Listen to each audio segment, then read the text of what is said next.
Assalamualaikum warahmatullahi wabarakatuh. Siang semuanya. Perkenalin, nama gue Dika. Nama gue Raina. Pada kesempatan kali ini kita berdua bakal moderatorin Kak Bernhard Suryaningrat. Siapa sih Kak Bernhard Suryaningrat itu?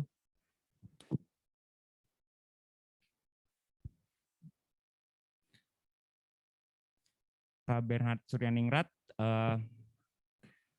pendidikannya di Politeknik Negeri Media Kreatif, jurusan Visual Communication Design, terus kemudian lanjut ada sekolah tinggi Desain Interstudi, Visual Communication Design lagi.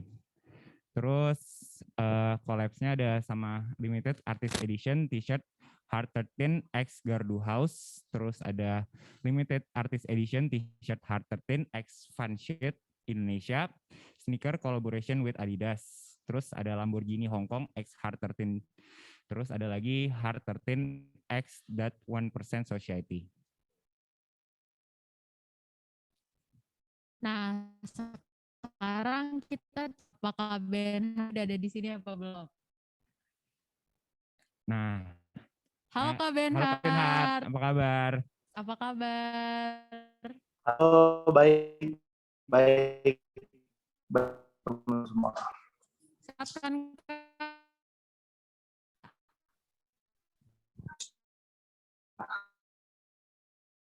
Apa nih Kak? Oke. Nah. Abeng aja bisa. Tanpa berlama-lama lagi ya. Kayaknya langsung mulai aja, langsung pertanyaan aja nih kayaknya. Nah, kita mulai. Ini nggak jauh-jauh dari kata never to levis. Nah, bisa dijelasin nggak sih ke kita never to levis itu apa? Mungkin teman-teman di sini ada yang belum tahu apa sih never to levis itu? Oke. Ya kalau misalkan cerita pertama kalinya gue bikin NTL itu sebenarnya awalnya tempat custom lah kita nyebutnya. Custom house. Ya biasanya kita personalize barang-barang kayak seperti dompet, tas, sepatu, macam-macam gitu. Tapi seiring berjalannya waktu, akhirnya Never to Levis ini udah berkembang menjadi bisa dibilang kayak rumah produksi, dan sebagai production house juga kita ngerjain campaign digital juga, terus ngerjain ya online campaign, offline campaign semua gitu. Jadi kalau misalkan ditanya NTL sekarang apa, gue nyebutnya rumah kreatif sih gitu. Tapi kita udah punya turunan bisnisnya juga di bawah-bawah gitu, banyak. Gitu. Oh, jadi pertamanya custom, terus sekarang udah berkembang ke hal-hal ini juga itu kayak Kak. Betul, tapi memang roots-nya tetap custom. Dan kita basically hampir semua yang tergabung di Never to Levis itu adalah graffiti dan street artist gitu. Nah, buat Never to Levis sendiri ini emang usaha pertama kakak atau gimana nih? Atau sebelumnya kakak pernah memulai usaha lain? Kalau ngomongin usaha, gue mungkin salah satu orang yang punya usaha banyak banget dan banyak yang gagal juga gitu. Jadi tapi memang rata-rata hampir semuanya itu berhubungan sama dagang lah, sama jualan gitu. Dari semenjak gue sekolah itu gue jualan, kayak gue bikin gelang sendiri, gue jualin gitu buat cari jajan. Terus gue jualin kaos polos, hoodie polos, sampai akhirnya gue berpikir kayaknya kalau jualan polos doang untungnya sedikit, bagaimana cara melipat gandakan keuntungannya ini. Akhirnya jaketnya itu gue kasih bordiran, kayak lo bisa custom nama lo, terus gue bisa naruh logo apapun yang lo request. Akhirnya itu berjalan semakin macamnya. Balik lagi, gue kan bukan orang dari pebisnis ya, jadi gue nggak jago lah dalam berbisnis. Jadi udah lagi rame, bosan, gue ganti bisnis yang lain gitu. Dan akhirnya gue mulai suka ketika gue mulai bisnis gambar. Gue jualan sketch wajah dari SMP, SMA, sampai kuliah juga. Terus karena pada saat itu memang gue cukup banyak sepatu juga, terus gue tergabung di dalam sebuah tim basket di mana teman-teman gue sepatunya keren, sepatu gue biasa aja, tapi gue pengen berpikir bagaimana cara agar gue bisa tampil keren juga. Akhirnya gue custom sepatu gue sendiri. Waktu itu cuma iseng-iseng aja, dan ternyata impact-nya sangat luar biasa gitu. Banyak respon dari teman-teman yang mereka ngerasa kayak, oh gue juga mau dong gitu segala macam. Dan akhirnya gue coba, belum gue tekuni, tapi kayak gue coba terima orderan, tapi cuma atas dasar kayak lu mau custom sama gue ya bebas, gue mau gambar apa pokoknya terserah gue gitu. Akhirnya itu berjalan, banyak orang minta customin semua segala macam, dan ternyata berjalan sangat baik gitu. akhirnya gue coba bikin brand namanya Benhart Custom pertama kali. Benhart Custom berjalan, gue masih sendirian, orderan itu banyak banget. Akhirnya gue nggak sanggup, gue ajak beberapa teman gue. Akhirnya nama Benhart Custom ini mau nggak mau harus gue ganti, karena gue nggak mau egois, karena gue ngajak beberapa teman gue, jadi gue nggak pakai nama gue. Akhirnya kita sepakat untuk pakai nama Sepatu 23.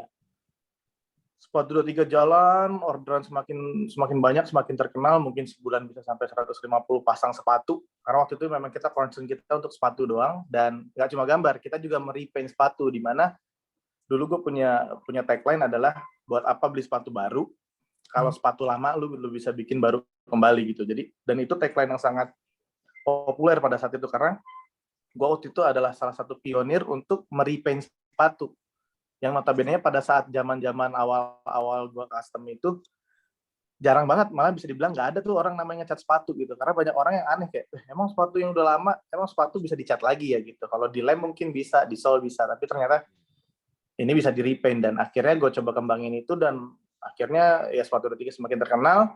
Tapi balik lagi gue cerita, gue tuh bukan bukan seorang pebisnis gitu. Gue memang belajar, gue suka dagang, tapi biasanya gue bosenan. Dan Sepatu 23 ada di fase dimana itu lagi rame-ramenya lah, banyak orderan tapi semuanya nggak ke-handle, ada catatan customer yang kelewat segala macem. Dan disitulah akhirnya nanti lanjut ke pertanyaan berikutnya. Pokoknya gue gantung dulu di situ. Pokoknya sampai situ dulu. Ntar habis ya. Nah, ini kan dari tadi kan kakak nyebut kakak custom. Berarti kan tentang hal kreatif, gambar-gambar gitu. Kakak dapat dari mana sih inspirasinya dari gambar gitu? Awal kecilnya gimana bisa suka gambar dan lain-lainnya?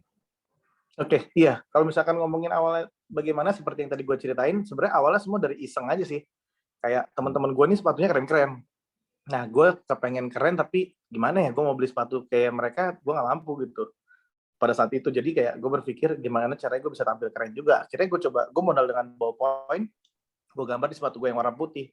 Gue gambar, gue tulis ada nama guanya, karena memang gue dari kecil udah hobi gambar lah. Jadi mau pakai tools apa ya, gue coba usahain semaksimal mungkin gitu. Dan ternyata hasilnya bagus, dan respon dari teman-teman gitu. Maksudnya kan pada saat zaman SMP ya, ngelihat sepatu, ada nama lu di sepatunya kan itu keren banget gitu. Walaupun kalau gue sendiri melihat pada saat gue SMP kayak apaan sih custom sepatu kayak gitu. Tapi ya pada saat itu menjadi hal yang keren banget gitu. Jadi awalnya iseng aja sih.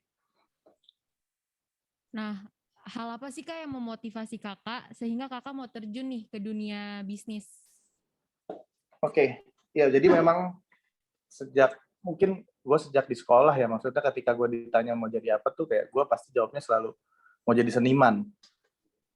Dan ketika gue lulus, gue nggak pernah berpikirkan untuk kerja di mana gitu. Gue selalu berpikir pokoknya gue mau usaha gitu. Jadi memang sejak dulu, sejak SMP pun sendiri, yang tadi gue bilang gue suka bikin gelang lah, apapun itu yang bisa gue jual. Terus gue bikin sketch wajah gitu, karena gue terbiasa untuk mencari uang sendiri. Dan karena gue kebiasa cari uang sendiri semua segala macam, jadi gue udah kebiasa apa ya istilahnya, bisa dibilang kayak nge-manage semuanya sendiri gitu. Jadi gue kayaknya nggak siap kalau untuk kerja di bawah orang lain gitu. Makanya itu menjadi salah satu alasan gue, kayaknya gue kalau lulus nanti gue nggak mau kerja sama orang, gue pengen usaha aja gitu, walaupun sekecil apapun usaha gue gitu. Jadi atas landasan tersebut yang menjadikan gue untuk meneruskan usaha gue pada saat itu gitu sih. Jadi berarti kakak terinspirasi dan melakukan hal-hal yang kakak suka ya. Jadi kan misalnya kakak ya. Lanjut aja nih Kak ya. Hal yang pertama kakak lakuin saat pertama kali memulai bisnis kakak. Yang pertama gue lakuin adalah karena memang ini atas dasar kesukaan gue ya gitu. Jadi gue melakukan bisnis yang sesuai dengan pada hobi gue. Jadi dulu gue pernah dapat salah satu wejangan lah gue nyebutnya dari dosen gue. Dia bilang gini, ketika lu mau mulai usaha, jangan pernah mikirin untung. Lu berpikir bagaimana cara usaha lu bisa jalan dulu, bisa dikenal sama orang. Karena once lu kalau dari awal lu udah orientasi lu, pokoknya gue usaha gue harus untung banyak. Ketika lu mengalami kerugian ya walaupun hanya sedikit, lu akan ngerasa drop, akan ngerasa down gitu. Makanya dan gue coba itu karena gue juga memang ya gue menjalankannya senang, jadi gue gambar karena gue happy. Ketika gue dapat duit, gue dapat bayaran ya gue fun itu, gue menganggap itu sebagai bonus. Dan ketika gue mengalami kerugian ketika jualan ya sepatu, jualan ini segala macam, gue tidak pernah menganggap itu sebagai kayak wah gue rugi ini, rugi gimana segala macam gitu. Jadi gue nganggap itu semua ya gue fun aja gitu, karena yang tadi gue bilang karena gue ngerjainnya suka atas dasar hobi gue, jadi semuanya fun aja sih gitu. Walaupun kalau misalkan cerita soal rugi merugi, ya rugi itu udah jadi nama tengah gue juga, karena rugi banyak. Nyoba ini nggak berhasil, nyoba itu nggak berhasil, tapi gitu di balik kesekian banyak ketidakberhasilan itu akhirnya bisa ada yang berhasil dan itu bisa menjadi sangat sukses gitu. Nah, menurut kakak sendiri, kapan sih waktu yang paling tepat untuk pertama kali memulai bisnis atau usaha? Ketika siap sih sebenarnya. Siap dalam arti kata tuh kayak gini ya. Jadi misalkan ketika kalian masih nanya, wah Kak saya pengen bisnis, wah tapi saya masih takut gini-gini. Nah itu jangan. Itu kalian belum siap. Jadi kalau yang gue maksud siap itu adalah ya kalian harus bisa menghadapi segala resiko yang terjadi. Apapun itu. Yang tadi gue bilang, ya termasuk salah satunya adalah kerugian. Karena kerugian itu udah pasti. Nggak mungkin nggak, rugi itu udah pasti akan ada. Gitu. Jadi makanya orientasinya, pemikirannya sejak awal tuh dirubah. Kalau kalian rugi ya udah fun gitu. Yang penting kalian mikirin bagaimana jalan dulu. Jangan pernah mikirin untungnya dulu, karena namanya orang usaha ya itu udah menjadi hal yang biasa lah gitu. Tapi kalau kita ngomongin soal kesiapan itu kan banyak orang juga ngomong ketika mulai usaha, wah kan ada modalnya besar Kak, modalnya ini segala macam itulah gitu. Nah, gue sendiri pertama kali gue meng-custom ya gue adalah di kamar gue sendiri, di kamar modal cuman pakai cat lukis yang biasa gue ngerjain di kerjaan sekolah, buat tugas sekolah segala macam, ya itu gue coba manfaatkan gitu. Terus gue punya duit, gue nabung dari jualan gelang, jualan ini segala macam, jualan jaket, gue tabung, gue beli cat lagi. Dan gue mendingan beli dulu di awal, gue nyetok gitu daripada kayak wah habis beli gitu. Jadi gue mendingan nyetok sih gitu. Jadi intinya harus siap dulu gitu. Nah, bagus banget nih. Ini bisa jadi catatan ya buat teman-teman peserta LDES Angkatan DK. Kita memulai usaha nih ada baiknya nih, kita harus siap dengan segala konsekuensinya. Mau baik ataupun buruknya, apalagi kerugian. Jadi kita harus siap menerima kerugian, baru kita bisa memulai bisnis. Itu menurut Kak Benhat. Ini bagus nih, harus ditanemin di peserta LDES Angkatan DK.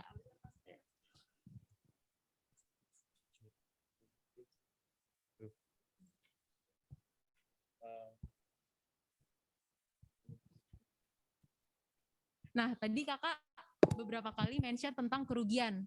Ya. Nah, kerugian apa sih sepanjang kakak menjalani dunia bisnis?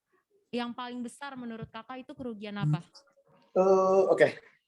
Kerugian yang paling besar itu adalah, tadi gue cerita, gue membangun sepatu 23 itu cukup lama ya. Maksudnya perjalanan sepatu 23 itu kan dari yang tadi gue bilang, dari Benhat Custom, gue sendiri, sampai akhirnya gue bikin sepatu 23, itu sampai tahun 2016. Kerugian yang gue alami adalah gue kehilangan brand gue.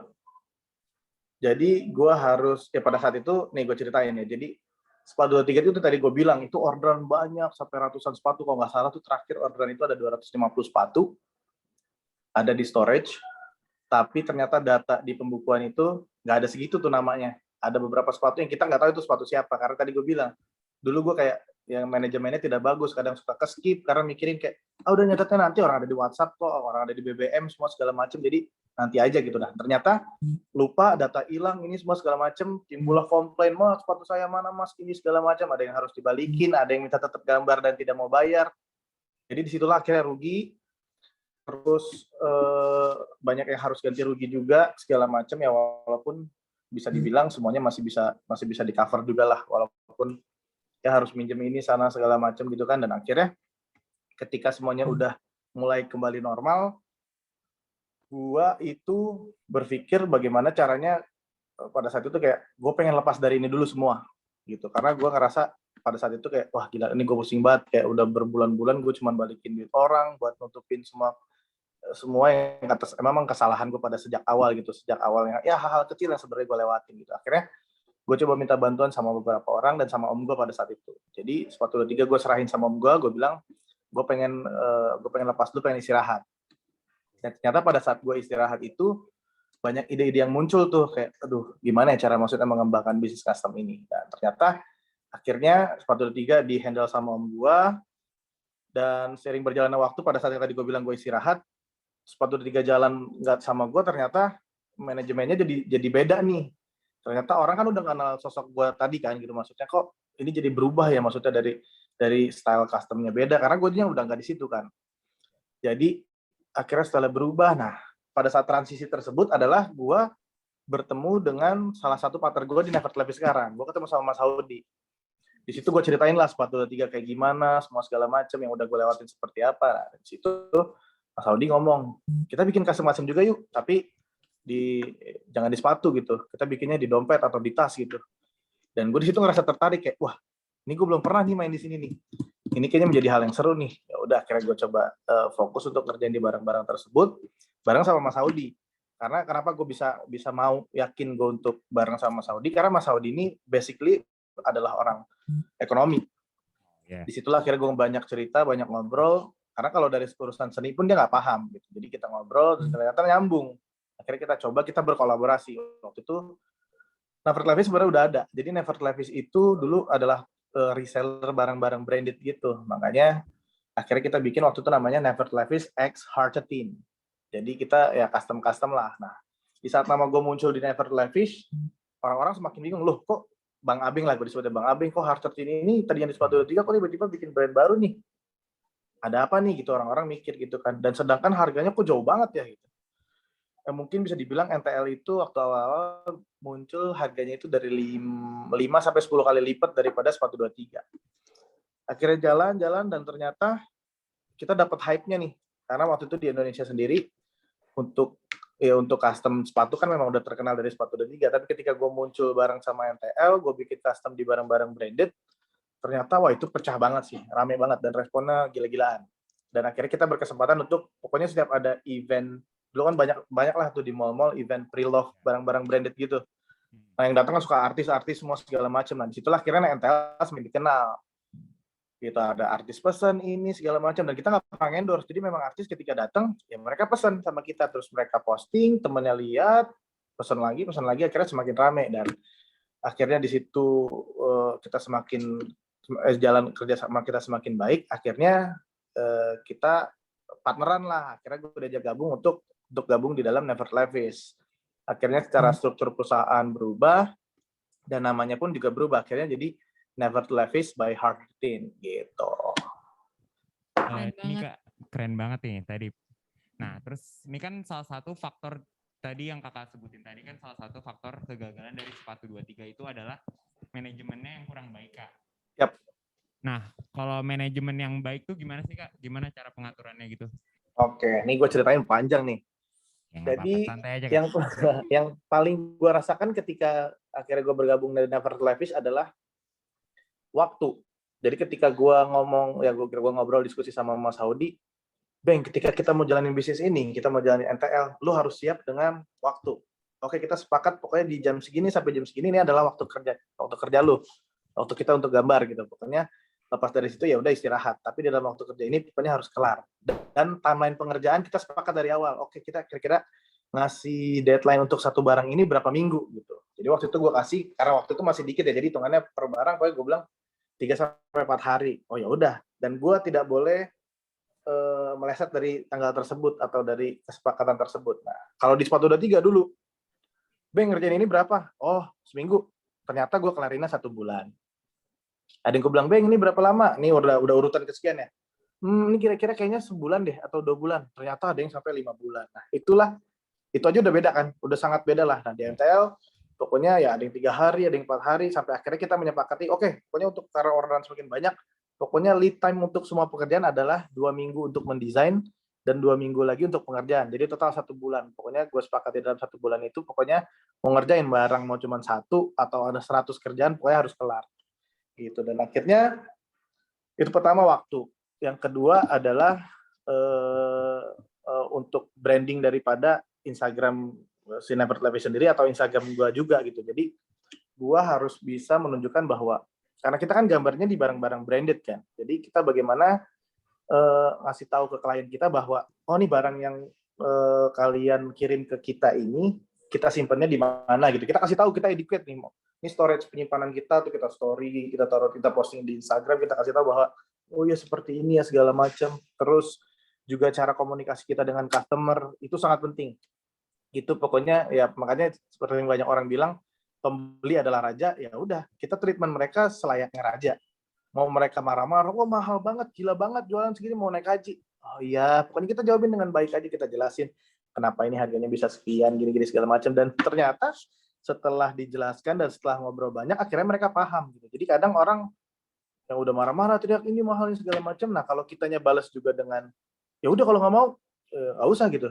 Nah itu akhirnya kita bisa kehilangan opportunity untuk mendapatkan salah satu customer. Karena kita nggak tahu, mungkin customer itu akan ya mereka punya tongkrongan di mana tongkrongannya itu atau komunitasnya ternyata banyak orang-orang yang interest sama karya kita, kan kita nggak tahu. Jadi makanya itu yang harus selalu dipertahankan dan harus selalu kita utamakan untuk jadi yang pertama dalam ya berkomunikasi kita dengan customer gitu. Dan selanjutnya adalah di Never Levis kita sepakat sejak awal untuk tidak membatasi untuk revisi desain gitu.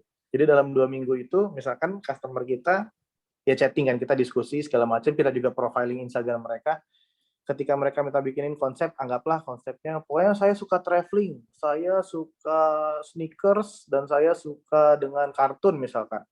Ya udah kita bikinin dia desain sampai dia puas. Misalkan selama batas 2 minggu mereka belum puas dan mungkin udah 10 sampai 15 desain yang udah kita buat, selama mereka belum puas kita bikinin terus gitu. Dan itu adalah yang mungkin gue nggak tahu, mungkin di tempat lain tidak seperti itu gitu. Jadi banyak orang yang bilang kayak, wah di NTL tuh lu mau bikin apa aja pasti jadi gitu, dan mereka tidak pernah membatasi revisinya gitu. Dan akhirnya juga pada saat pengerjaan bisa barang udah kelar, klien kita tidak pernah batasi untuk kita misalkan ada barangnya lecet, rusak, nah kita benerin dan itu free gitu. Jadi service seperti itu yang sebenarnya kita kasih gitu. Jadi kayak bukan sekedar lu cuma custom barang terus barang beres, enggak gitu. Jadi dari kita juga siapin jasa untuk pick up barangnya, delivery barangnya, kita juga bisa ngerjain di rumah daripada customer kita mungkin barangnya mahal dan nggak mau dikirim-kirim, takut rusak, takut hilang, jadi kita bisa juga datang ke rumahnya gitu. Jadi yang kayak gitu-gitu akhirnya kita pikirin, karena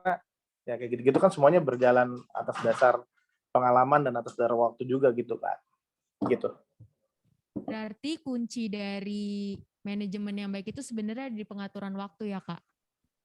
Iya, waktu tuh utama sih, waktu sama itu tadi gue bilang komunikasi sama customer. Penting banget sih ngobrol sama customer itu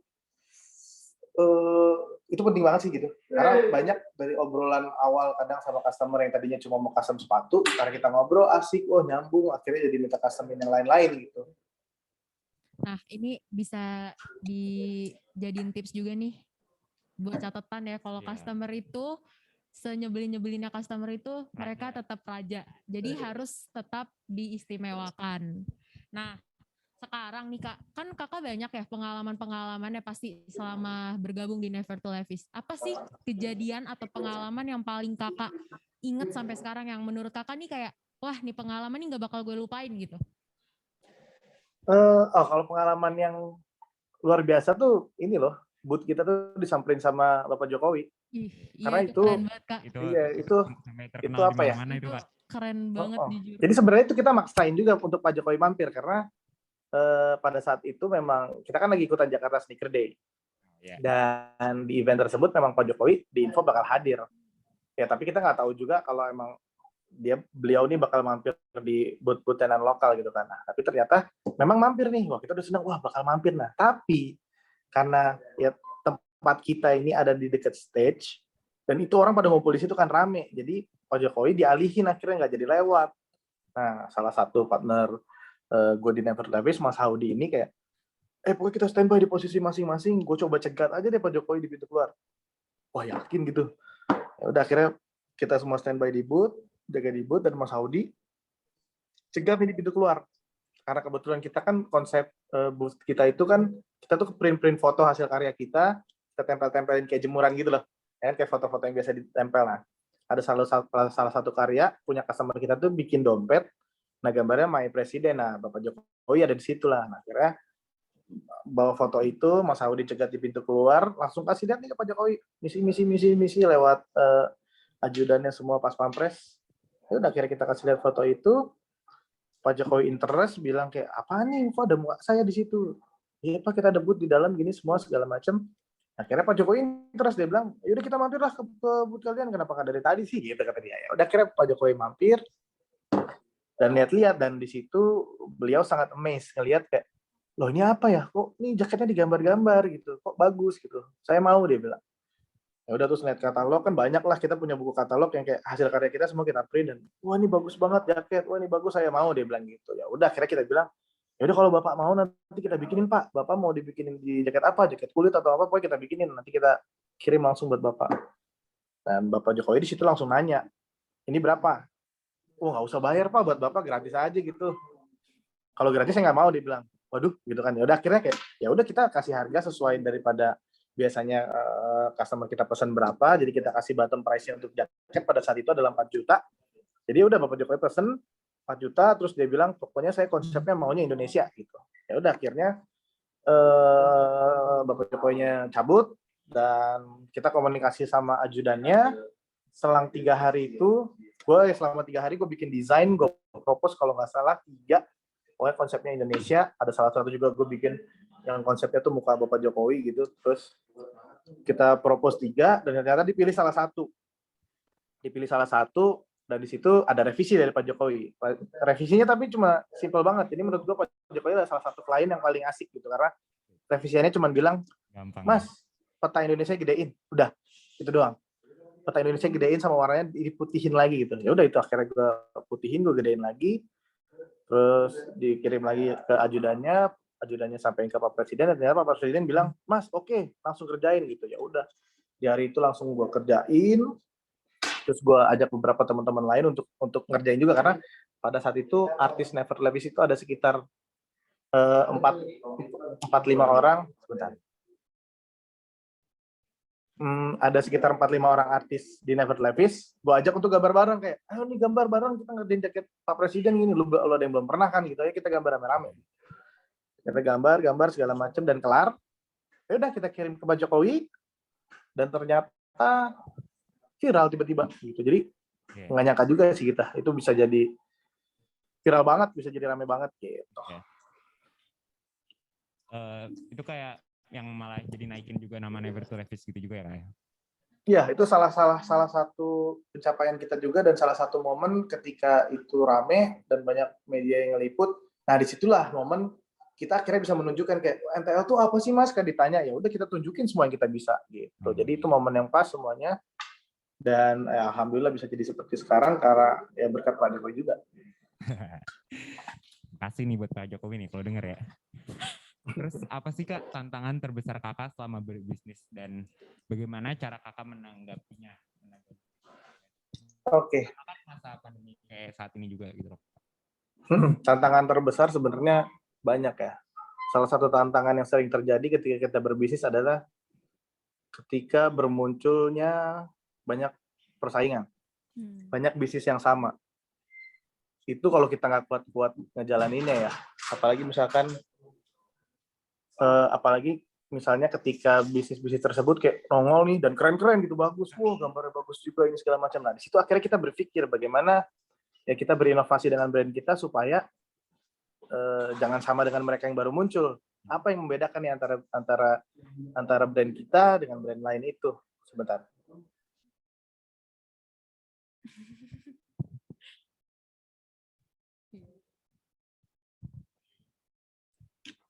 Ya gitu, akhirnya kita harus berinovasi. Selain itu, yang paling menjadi tantangan adalah yang terbesar sebenarnya dari internal sendiri.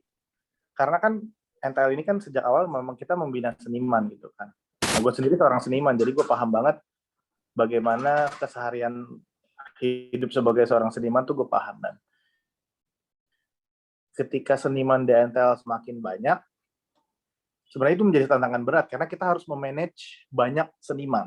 Yang awalnya tadi NTL ya masih sedikit, gue masih ya bisa dibilang cuma gue sama Mas Saudi sama beberapa orang lain.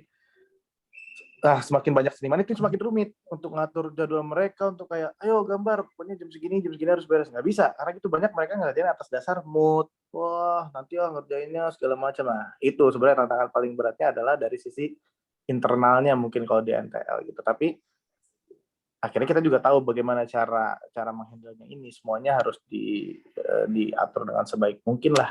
Ada beberapa cara yang kayak kita lakuin, misalkan kita menyediakan beberapa permainan lah, mungkin sesimpel kita sediain PS4 waktu itu akhirnya bisa bikin mood mereka semakin baik.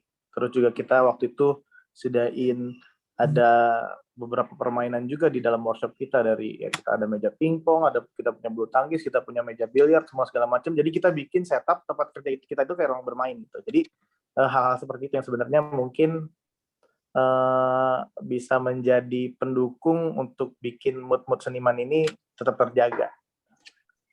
Gitu. Oh, sama satu lagi yang mungkin ini banyak orang nggak tahu. Jadi di NTL ini ada beberapa waktu di mana ketika seniman-seniman kita dan beberapa teman-teman kita, beberapa staff kita juga ngadain pengajian gitu. Jadi hal itu yang bikin mungkin menjadikan usaha kita juga ya insya Allah semakin berkah juga. Jadi kita bagaimana menjadikan semua itu ya tetap balance lah gitu. Waktu-waktu yang kita lakukan semuanya tetap harus berguna. Betul kan?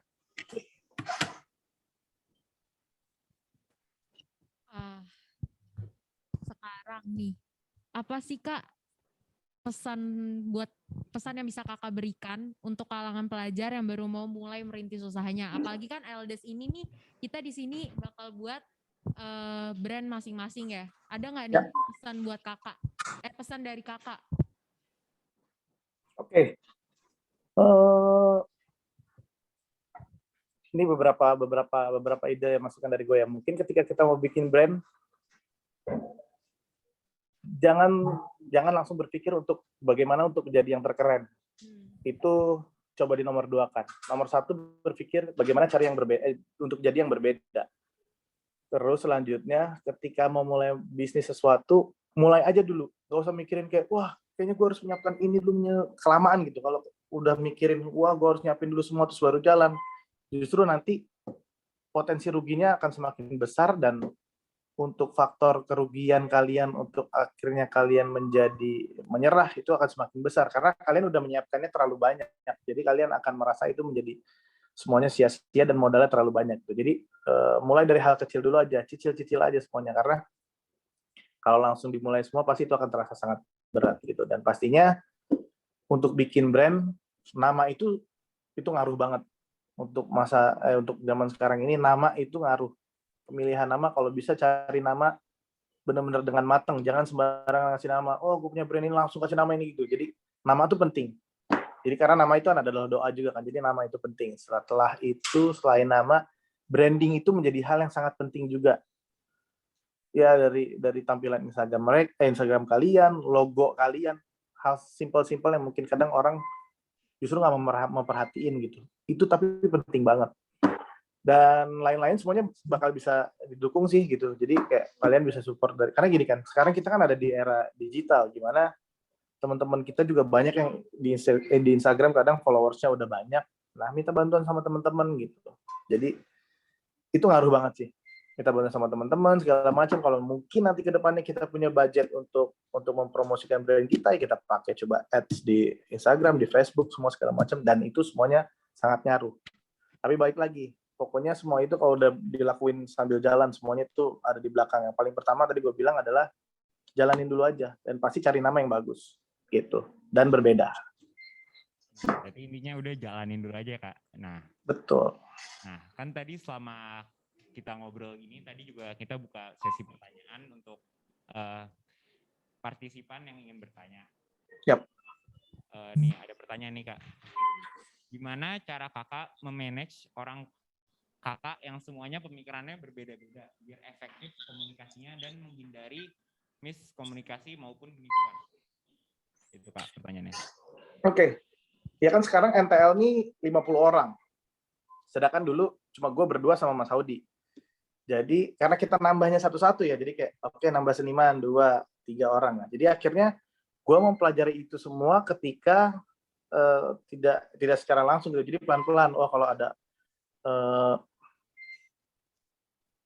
sebentar. Jadi kalau ada seniman mereka bilang mereka nggak mood nih segala macam. Nah itu mempelajarinya pelan-pelan sih. Tapi yang pastinya untuk jagain mood mereka itu beda-beda tiap orang. Jadi kita harus bisa menyesuaikan atau harus bisa melihat bagaimana perilaku mereka setiap hari.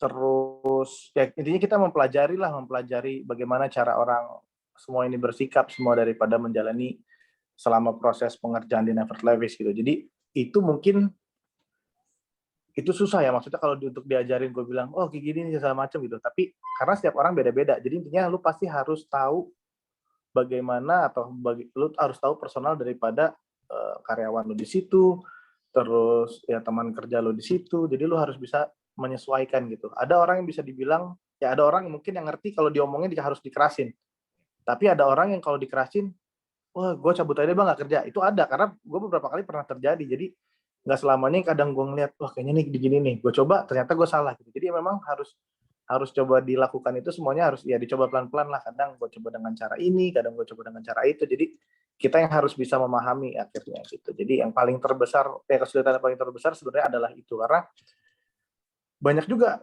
rotasi di seniman atau di karyawan NTL gitu. Dan biasanya beberapa orang yang akhirnya harus keluar atau harus cabut itu bukan karena mereka nggak jago. Jago mereka jago-jago banget dari segi gambar untuk kerja, nah tapi mereka kadang tidak bisa mengikuti disiplinnya.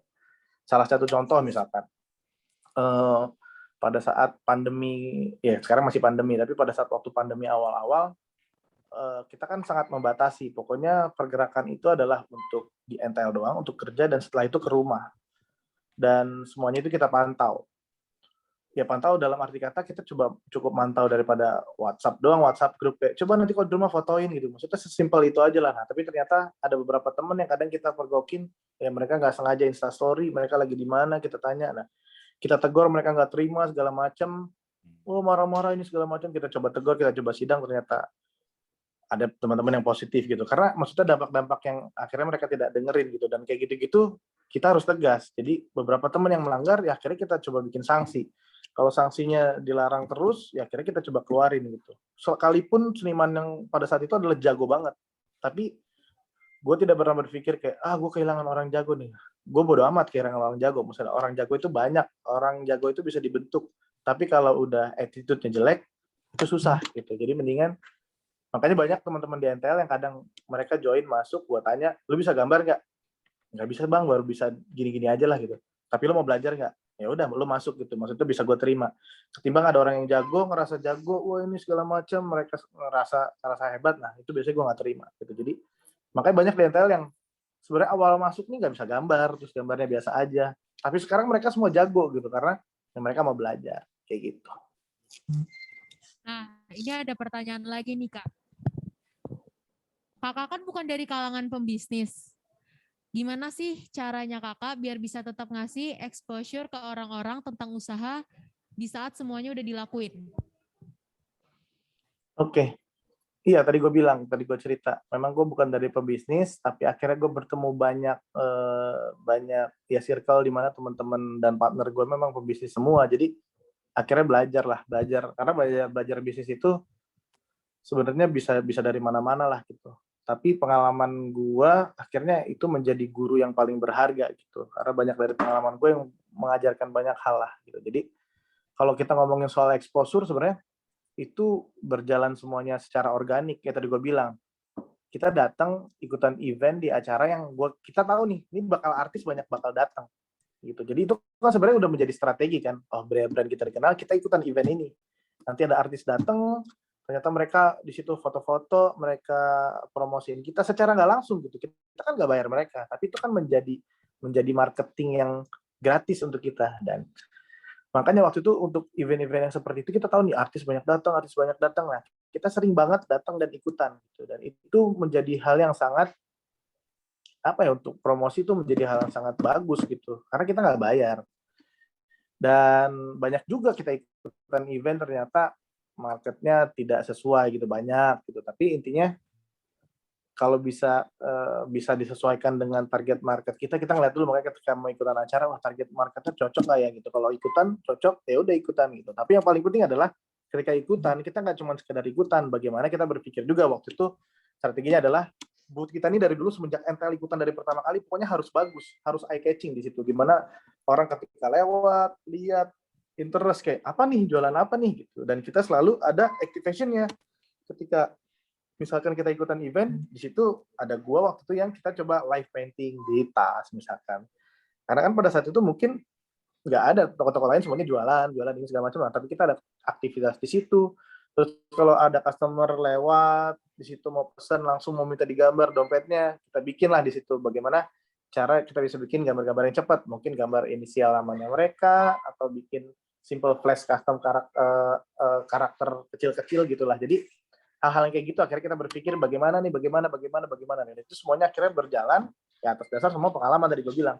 Wah, event 1, wah buat kita udah bagus, banyak orang datang. Tapi event 2 bagaimana cara memikat orang? Oke, di event kedua tadi gue bilang ada live paintingnya gitu. Udah live painting, udah rame segala macam, kan ada tuh pertanyaan dari customer, wah mas bisa langsung gambar di sini nggak? Bisa nggak? Nah di event ketiga akhirnya tadi kita bilang orang bisa bikin inisial nama mereka segala macam gitu. Jadi semuanya berjalan daripada pengalaman juga sih. Kalian harus coba karena kalau misalkan gue ceritain kalian harus gini gitu. Karena semuanya pasti akan berjalannya beda-beda. Semuanya punya rute masing-masing seperti itu. Nah, keren banget nih Kak Abeng jawaban-jawabannya. Sebenarnya di sini masih banyak nih pertanyaan yang masuk dari peserta. Cuman karena keterbatasannya waktu, kayaknya kita harus menyelesaikan sesi bareng Kak Abeng ini. Sebelumnya makasih Kak Abeng udah berkenan hadir di acara LDES 2021 dan menjadi narasumber kita. Terima kasih banyak. Ya, sama-sama. Pihak panitia. Ilmunya misalnya tentang dunia kreatif gitu, masukannya sangat bagus buat yang ingin mulai bisnis juga. Oke. Ya paling gue ini aja sih. Gue biasanya punya closing statement kayak gini. Jadi kan gini, banyak orang tuh mengejar kesuksesan. Tapi kalau menurut gue pribadi itu sebenarnya salah. Karena sukses yang sesungguhnya menurut gue adalah ketika lu bisa menikmati proses yang lu jalani. Jadi sukses itu bukan ada di sini. Sukses itu adalah proses yang lu jalani gitu. Makanya ketika lu ini segala macam lu seneng, nah ya udah lu sukses sebenarnya gitu. Jadi jangan mengejar sesuatu tapi lu ngejalaninnya berdarah-darah dan lu nggak suka gitu. Ya kita berbisnis berdarah-darah, tapi kalau berdarah-darahnya fun, lu bawanya enjoy, seneng segala macam, ya lu sukses gitu. Keren banget Kak. Nah untuk nutup akhir dari sesi Kak Benhart ini mungkin kita mau ada sesi dokumentasi dulu kalian ya Kak. Untuk sesi dokumentasi, Farel boleh dipimpin. Untuk para peserta diharapkan on cam untuk sesi foto bersama. Sebentar Farel. Sebentar ya Kak, kita mau bareng-bareng. Itu ya kameranya ya? Iya. Bisa dipimpin Farel? Ya, untuk halaman 1 siap-siap. Dah, terima kasih. Oke, makasih Kak. Terima kasih ya sekali lagi. Terima kasih Kak Abeng. Ini dibalikan ke MC aja. Ini akan kita kembalikan ke MC. Kak Abeng kalau mau leave ada keperluan lain boleh diperkenankan. Oke. Makasih ya, sukses semua buat teman-teman. Bye. Terima kasih banyak. Bye.